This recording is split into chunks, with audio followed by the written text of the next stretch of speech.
How's it going, everyone? So, before we dive into the episode, I really want to say thank you to everyone that is listening in, that's tuning in, that's enjoying this content and getting value from it. I really love that. That's why I do it.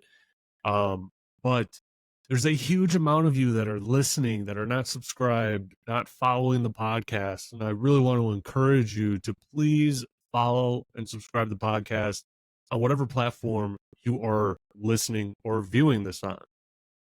It really helps out the podcast. It helps out the algorithm. It helps more people hear this content that you already find helpful and that they hopefully will as well. So if you go ahead and subscribe or follow the podcast on any platform that you're listening on, and please share it with your friends, that'll be great. All right. Thanks everyone. Let's get into the episode.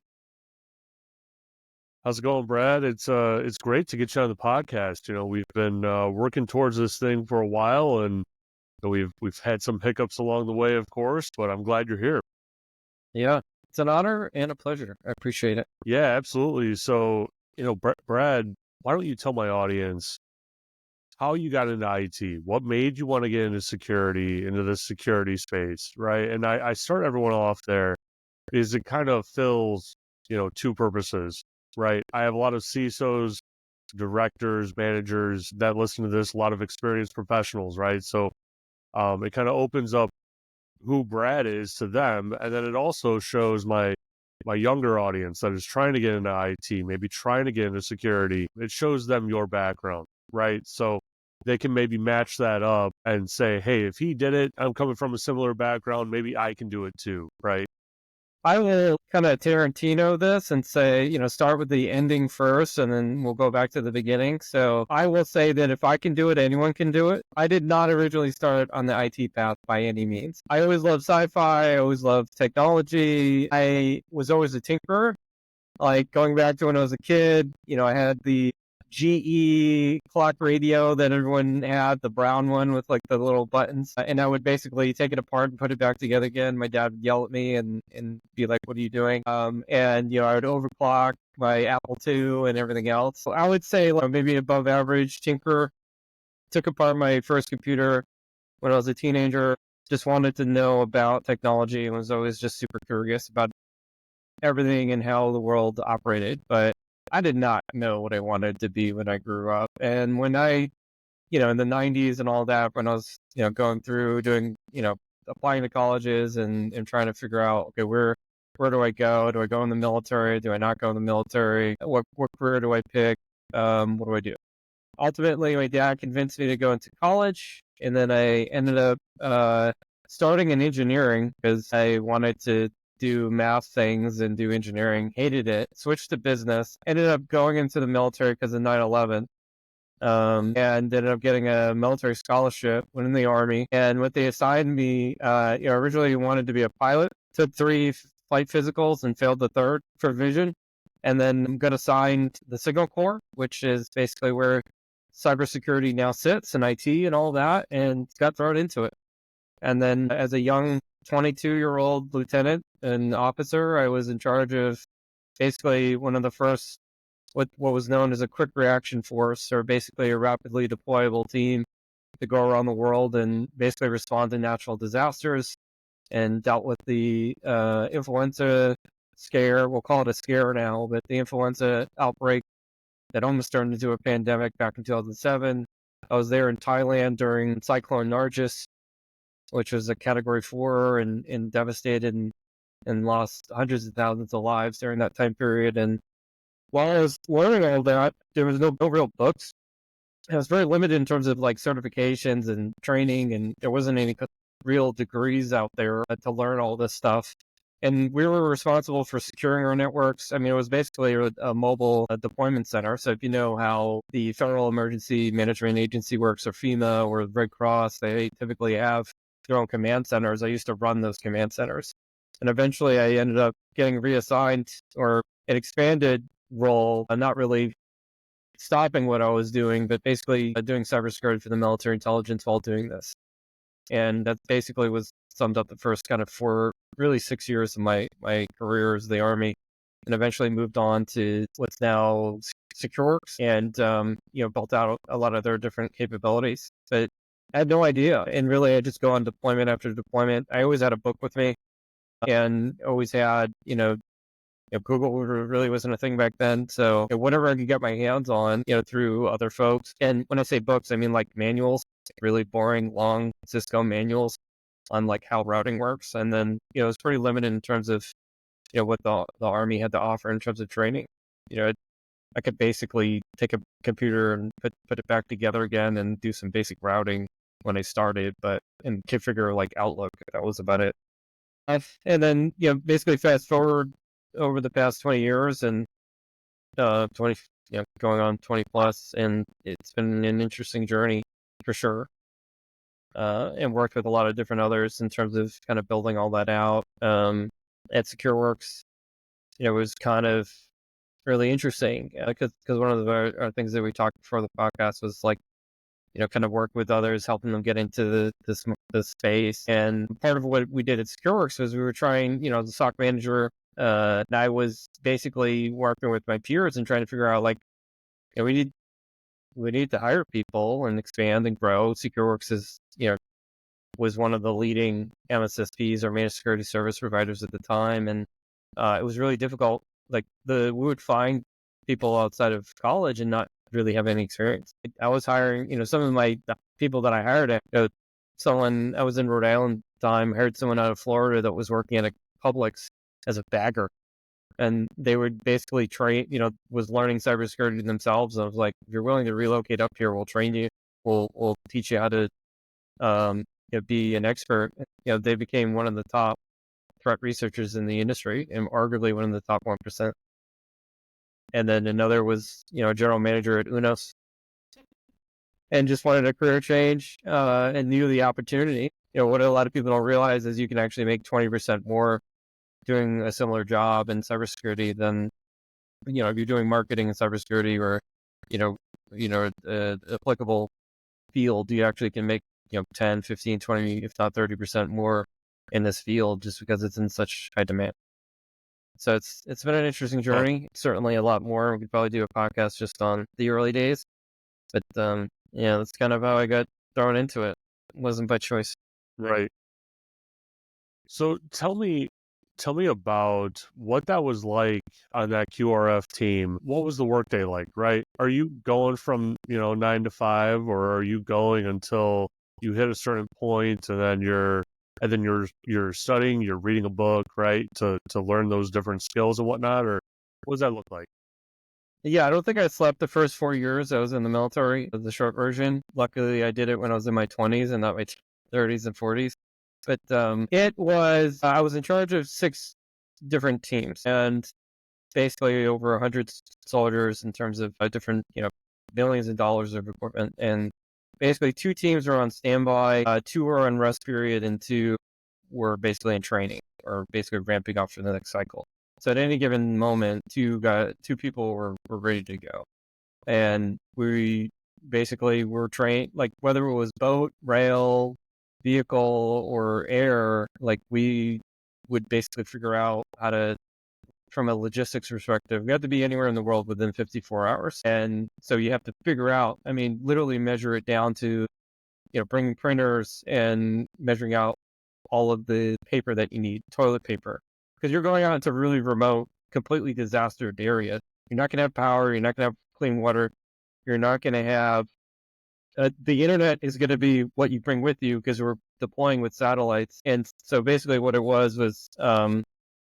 Humvee vehicles.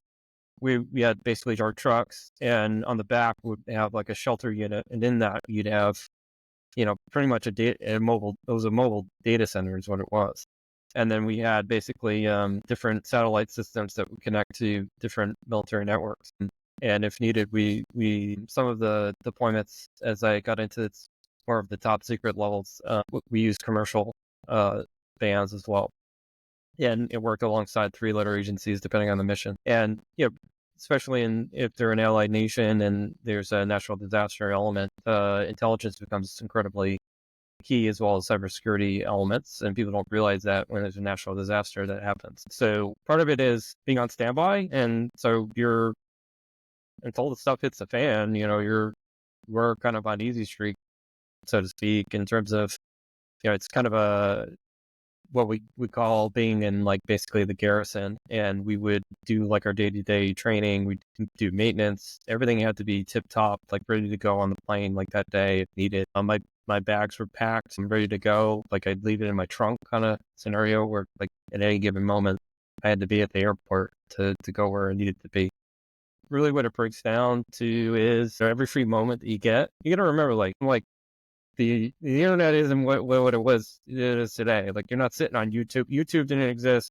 Google wasn't like mainstream. Like people actually sat around and like read books. There's not a cell phone in sight. We were just living in the moment. I mean, some iPads really didn't come out until later in early 2000s. If that makes sense. But the first couple of years, you're rocking flip phones, and most of our phones actually were either satellite phones or we had like indestructible Nokias because when you're dealing with us, basically remote areas and basically rubble, you don't want to bring your nice stuff. Most of the clothing and gear that I had got tore up.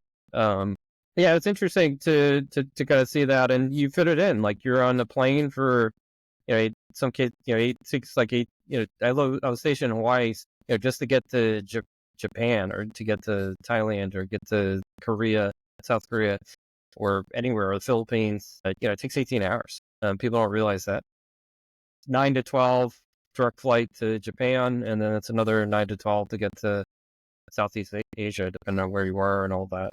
Sure, you can get on and we didn't always have the ability to get on a military aircraft because, believe it or not, despite us having a primary mission, we didn't have dedicated aircraft, and things were constantly being sent over to Iraq and Afghanistan. We were ramping up and supporting the two wars. So we sometimes where we got there, and sometimes we got there before the equipment did.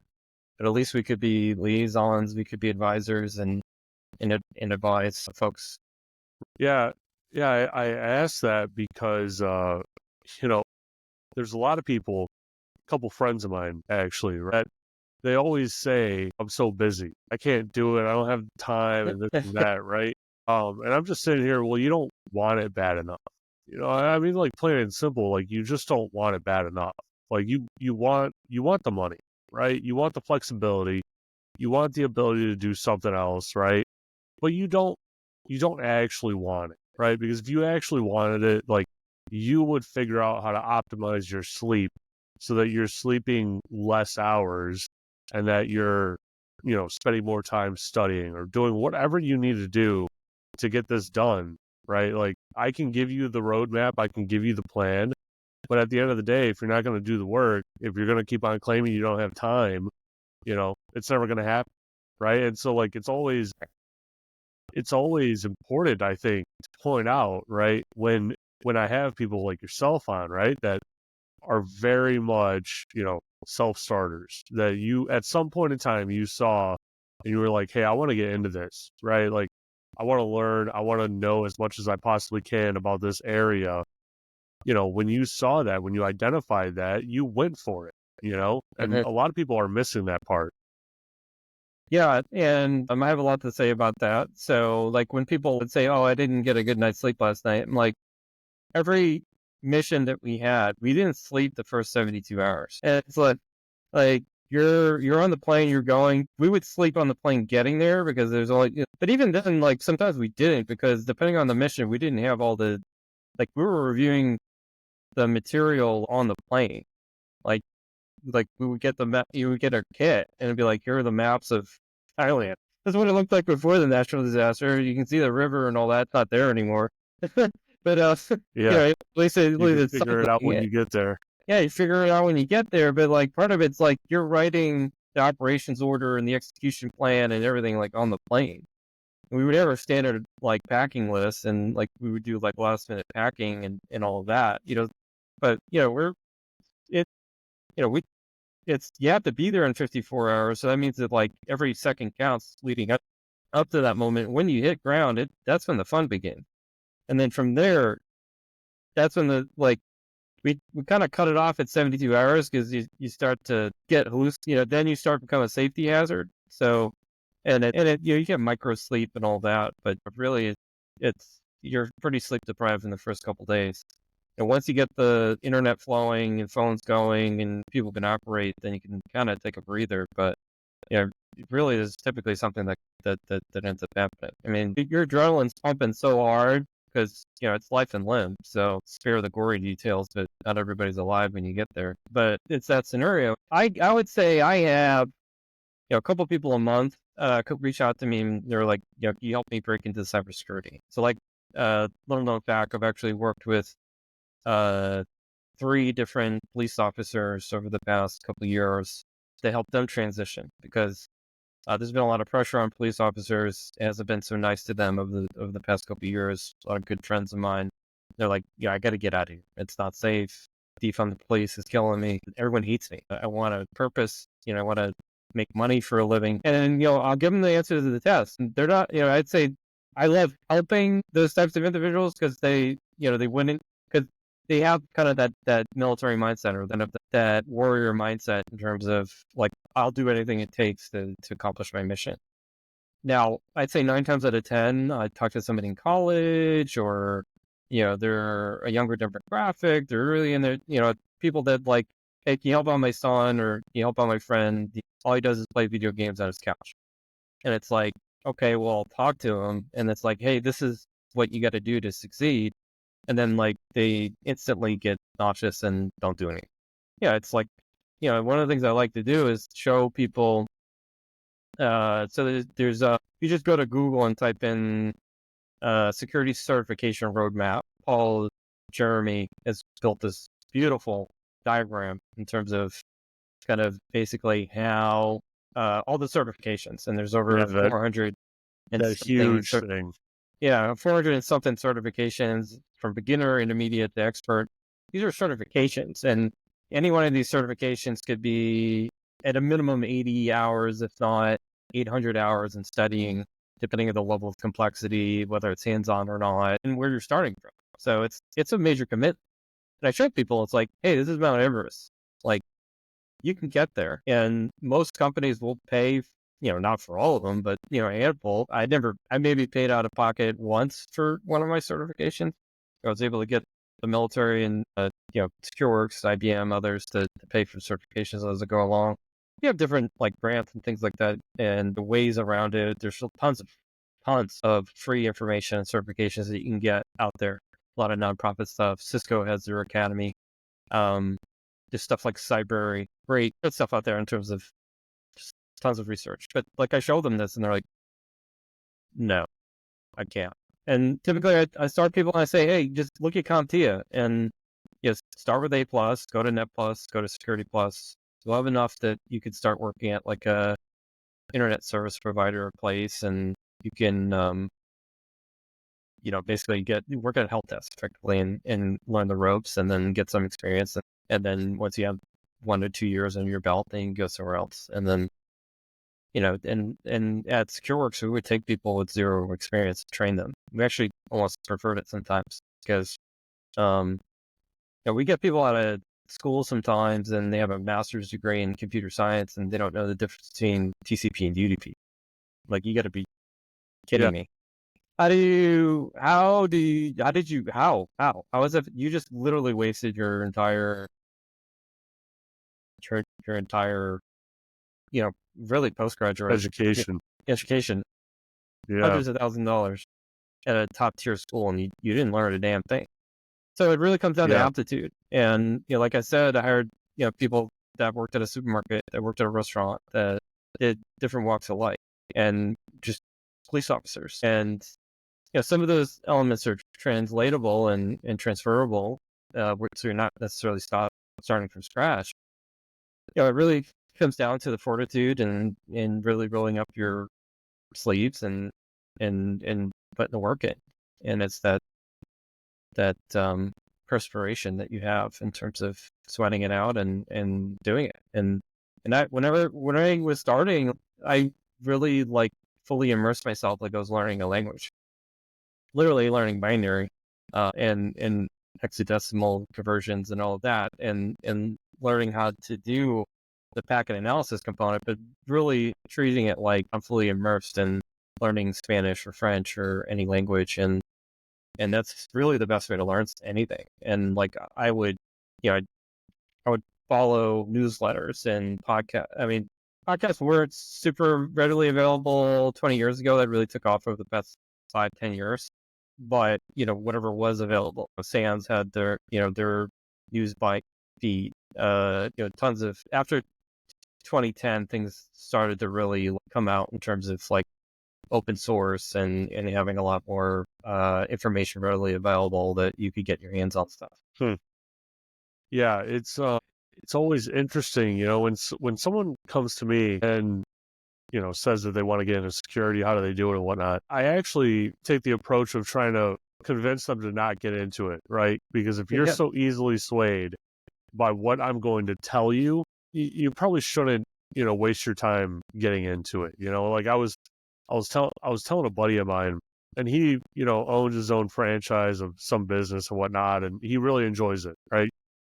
And I was telling him how a group of developers, I'm talking about, 150 developers at my day job, were trying to convince me to put in an exception that would essentially bypass our entire WAF, right? They knew what they were doing, but they were wording it in such a weird way that I was asking a lot of questions, right? And so because I didn't understand what they were asking, I didn't understand the reason, I didn't understand like any of what they were trying to say, because they were literally trying to just bully me into accepting Yeah. it, right? And it was literally 30 minutes of me asking questions, right? And then it finally got down to the answer where they couldn't escape it. And they were like, "Oh yeah, we just want to get around this whole thing."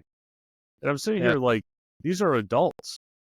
Yeah. These are grown adults. We're paying them good amount of money, right? And they're trying to get around our security tools that are protecting them from themselves to some degree, even, which is frustrating, right? In and of itself. And having to respond in a very, I'll say, stern way, right? Like respond in a very stern way, saying, "No, we're Yeah. not doing it. You need to suck it up. I don't care how much time this is going to cost you or anything else like that. Like you need to figure out how to handle it. And if you have a problem with it, I'll just bring it up to your director, right? Because that's who I got the approvals from. That's who told me you had the time.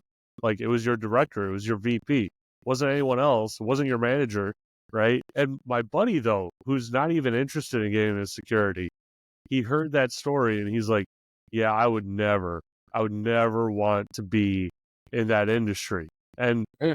I don't blame him, right? Like it takes a certain kind of person to really look at that and be like, "Yeah, but it's worth it," And that's who I want in the industry, because there's a lot of people that get burnt out. You got to be able to be mindful of your mental health and whatnot, right?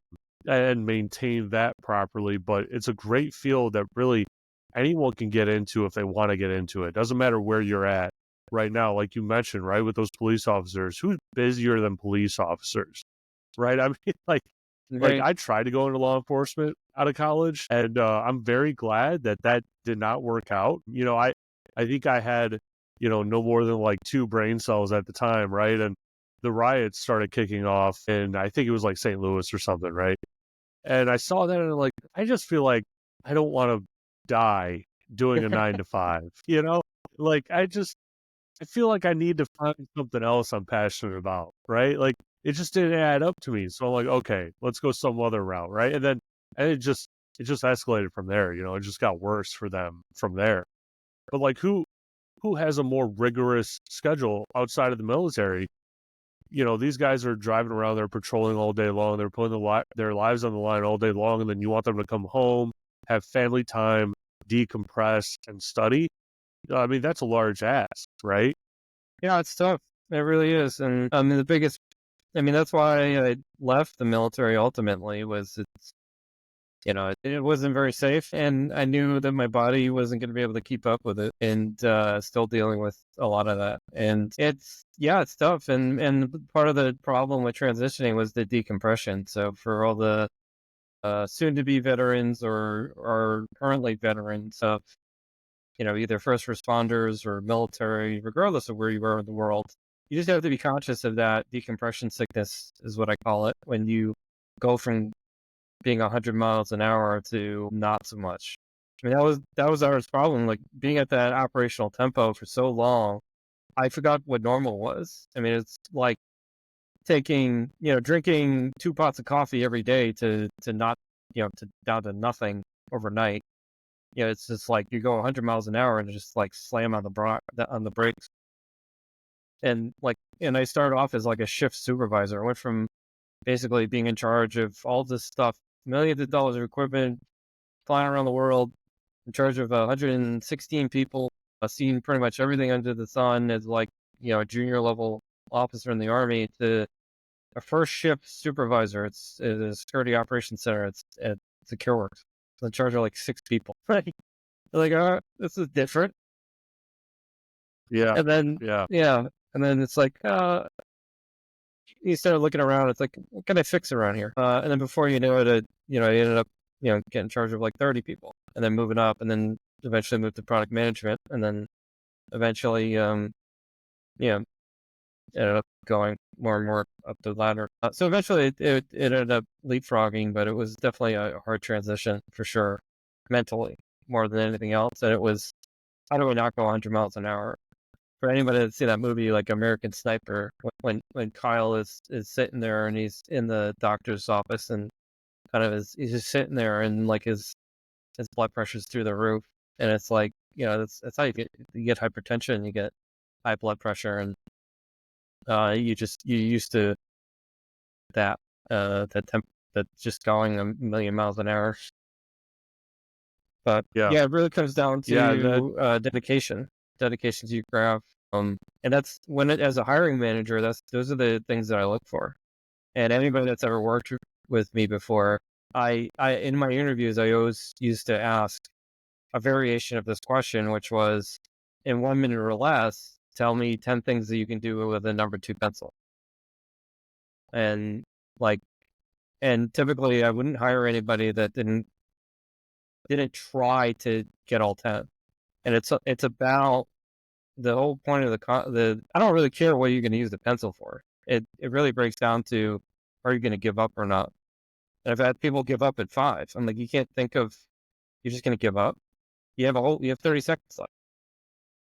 And that, so if you can't get through an interview question for literally 60 seconds, then, I think I started off doing 2 minutes to really, like, there's different pros and cons to doing 1 minute versus 2 minutes. But because 2 minutes, I'll sit there and I'll just be quiet the whole time and just like list off what they have. And it's just interesting, the answers that people give. It's just like an interesting question to ask.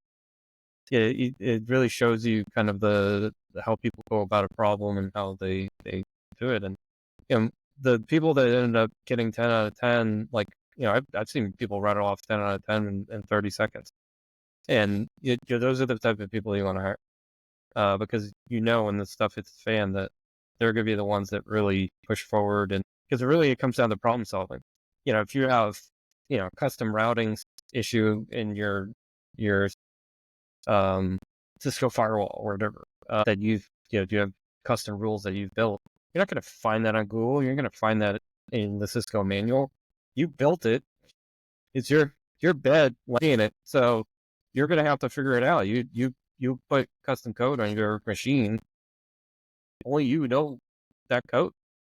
It's like, if you bypass the WAF and you build some custom tool or whatever to do XYZ, given the example you have, that's on you. That's shadow IT. That's an unsanctioned app. Like, don't be calling the help desk because you jailbroke your laptop or your device so you could play some video game or watch sports on your work laptop or do something naughty.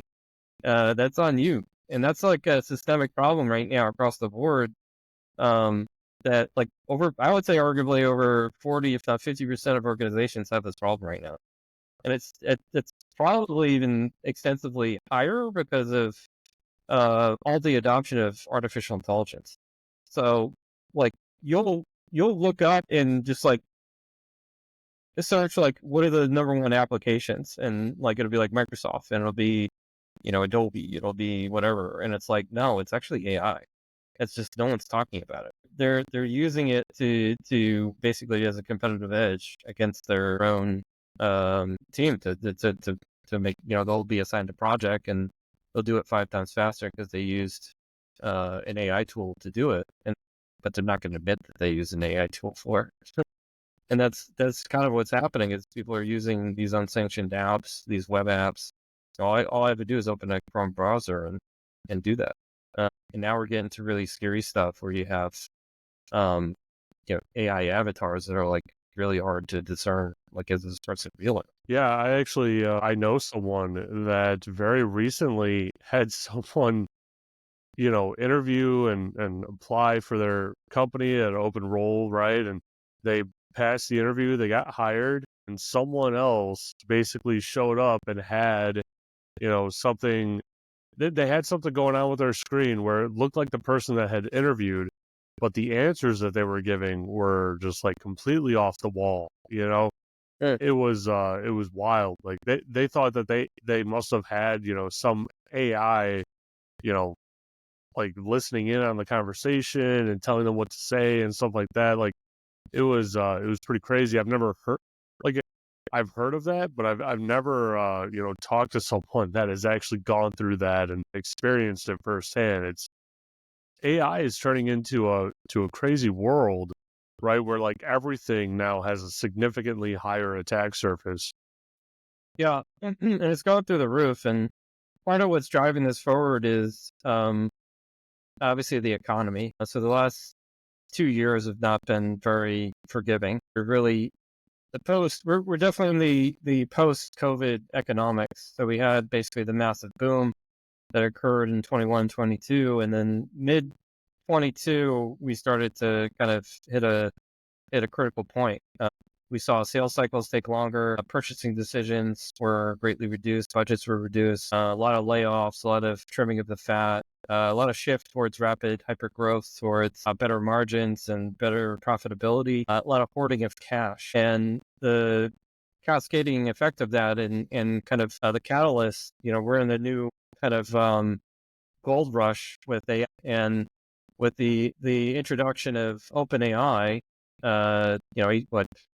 the Q1 of 23, they have really started to take off. And then like really is the only way to get like funding right now is you have to have an AI store. And it's been that way for over 2 years now. So hat tip to the investment community for being that forward thinking that, going back to 22, you had to have an AI story in order to implement something. So over 80, if not 90% of all tech companies and cybersecurity companies have to have, it's part of their roadmap to have AI embedded into their solution. So it's like a board mandate. And then concurrently, from an adoption perspective, over 80% of organizations are evaluating it in some way, shape, or form. And it's a bell curve in terms of that maturity level. And what's driving a large portion of it is sales and marketing, as well as operations. So a lot of like low-hanging administrative tasks. But some companies have gone all in and like everything has to be AI driven or AI assisted, depending on like what they do for a living. And part of the problem in Gartner's kind of devoted a whole subdivision of studies. So folks that don't know who Gartner is, research analyst firm, they do market insights, and they're the leading provider. So they have this a space where they track basically AI and the trust behind it and the overall adoption. And basically the challenges that we're running into is over 80% of organizations are evaluating this. And unfortunately, like 1/3 of all implementations are resulting in a data breach because of the expanded attack surface. So like, we're rushing towards this gold mine. It's kind of like the early days of the internet. There was no protection. And we're implementing things like this. And now we have scenarios where like Anthropic, which is the OpenAI competitor, like their new bot that they have, Claude, controls your entire computer. Like, does that sound safe to you? Like I don't know, like I don't even understand like Yeah, it sounds like why that's even like remotely like a good idea. Like I understand the use cases of it, but like just because you could doesn't mean that you should. And it was a similar issue with Microsoft and their AI Copilot when they launched it out. They were taking screenshots of your desktop. Talk about an invasion of privacy and a violation of GDPR and all the other privacy rules and protections. part of the problem is because of this rush, this giant gold rush, and drive towards AI and having efficiency, profitability, without any kind of forethought, is they're not thinking of the ramifications of this. So it's resulting in data breaches. It's resulting in stolen intellectual property, data exfiltration. It's resulted in a lot of these impacts. Over 1/3 of these implementations have resulted in that kind of issue. And then that's compounded by the challenge of it's being forced upon you in terms of, so I'm an Adobe user, and all of a sudden the AI assistant pops up. It's like, I didn't enable you. I do legal stuff. I Yeah. don't want that. No, separate. No, I don't want, I want to have the default opt in, not, I don't want to have the default opt out. And then there's another issue with LinkedIn where they were using all of the data for their AI mechanism and tool and their learning capabilities. I don't want that. And then even NVIDIA was caught scraping YouTube data, a YouTube video for their AI. It's like, I don't want my own videos on YouTube getting scraped and embedded in your NVIDIA AI system. Sorry. So there's no rules and regulations anymore. And Gartner came out and said that basically over 92% of organizations have some form of unsanctioned apps that are running in their environment. That's very scary statistic, and it's not slowing down. And it's bleeding over into the, basically being used for social engineering. It's being used for phishing, and it goes right down to the layers of business email compromise, but right down to, I don't know if you've ever used a technology device in the past couple months, but automation is everywhere. Every day I get spam calls, I get spam email. LinkedIn is now flooded with this crap. It's overwhelming amounts, and it's really clever. Every phishing email is now a spear phishing email. It's is this real or not? Yeah. And it's and it's really difficult. And part of what I do on the side is, part-time work is expert witness. So if you ever watch the movie My Cousin Vinny, so it's you get on stand and basically you evaluate and provide an expert opinion to show you how far I've come. Now I'm actually, I've had several cases with Fortune 500 companies, and part of the cases that are coming up now is fraud using AI. And basically, I've listened to recordings and listened to case files and things like that where AI was used to really, what they do. It's interesting. So these tools have the ability to fortunately listen to this podcast or a YouTube video or any kind of snippet of your voice, and then create an avatar for it. And then what they'll do is they'll call in a bank of whatever, and basically they'll get your information from the dark web or whatever, piecemeal it together.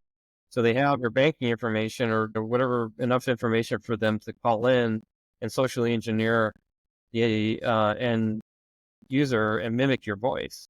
And then I've actually listened to the recordings, and the defendant or plaintiff in this case, if they're suing the bank or whatever, it'll actually say on there that's not my voice. And then part of the problem is the detection of that is not at the level. It's actually the technology creating it is so 10 if not 100 times more advanced than the detection mechanisms. So what do you do to prevent against these things?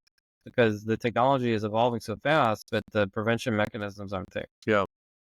Yeah, you said it pretty well, right? It seems like everyone is racing towards this thing, but we don't know the implications. We don't know. I mean, we kind of know the implications, right? But I feel like AI is still in its infancy, right? And we're running into all these issues, all these security problems, and I haven't heard a really good answer for them, right?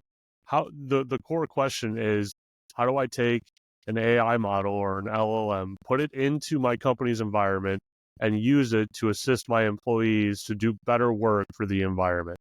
But how do I do that in a secure way? How do I ensure that if they put, private data into it by accident or intentionally, that it's protected, right? How do I ensure that no one else can query that data? all these different things, right? We don't have Mhm. any answers for them right now.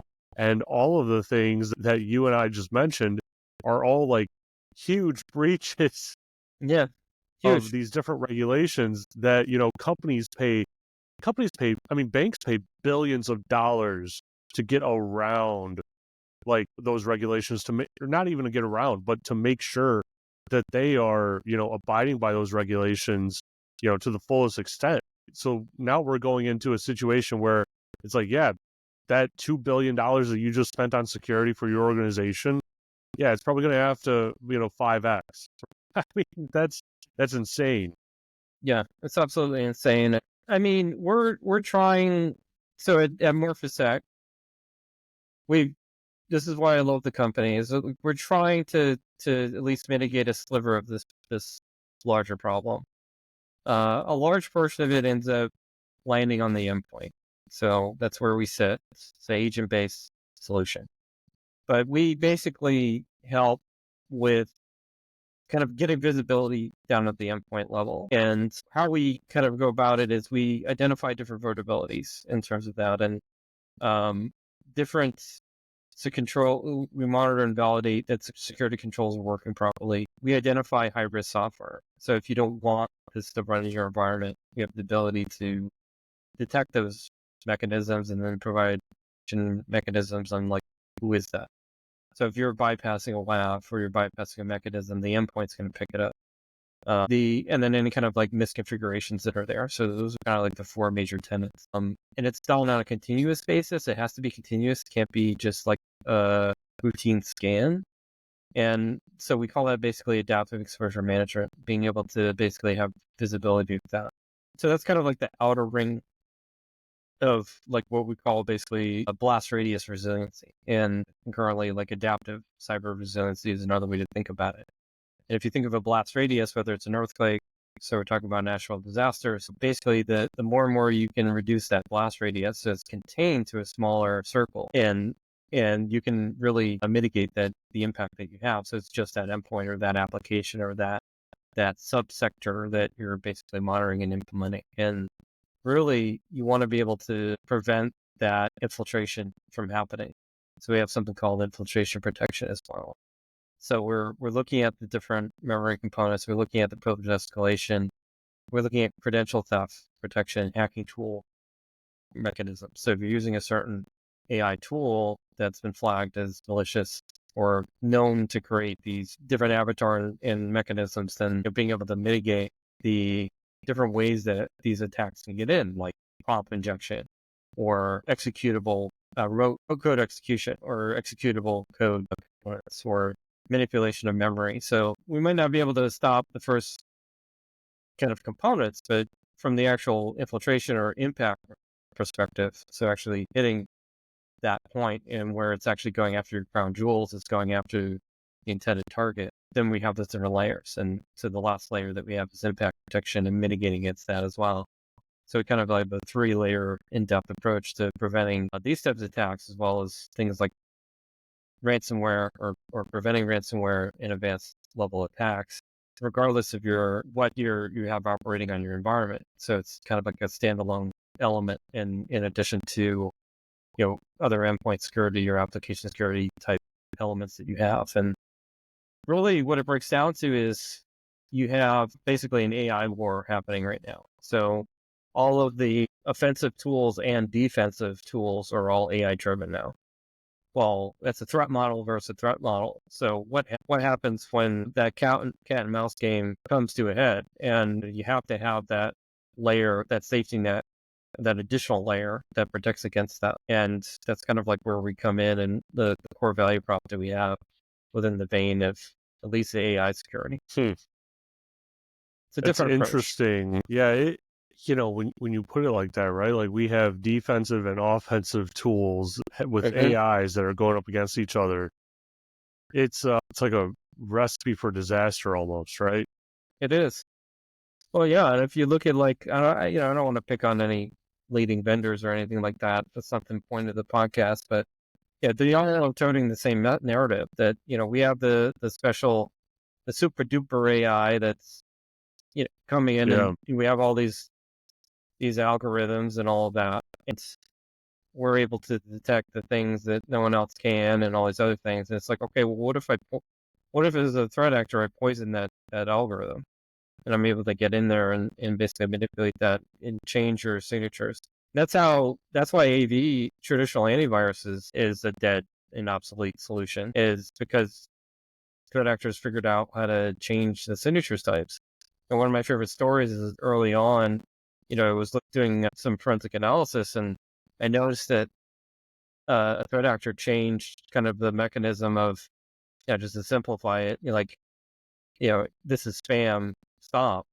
And it changes like, this isn't spam, this is ham. And it's like, something that's simple, and then you modify the signature, because not everybody listening here is super technical, but you think of like the way that the rule set is written.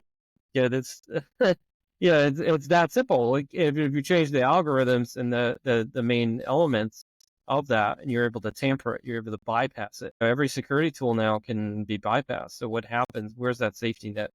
And it has to be something that's not AI driven, that has that the extra layer of protection that protects against it. Especially if you're going all in on one vendor, because then you lose that heterogeneous diversification of having multiple vendors. Because unfortunately, with some of the bigger players, you have one AI. Like, yeah, there's subsets of that, but I mean, it's really one mothership that's running the whole scene by design. So if you poison that lake, then, well, unfortunately, all the water's poisoned. And that we're just waiting for that Armageddon day to happen. I think the recent CrowdStrike event that happened in July is a good testament of how just that was like maybe 1% of what could have happened. Take a vendor that's equally as big, make the blast radius that much bigger. What if they had gone after? What if that was a malicious attack? What if they went after like the core mothership?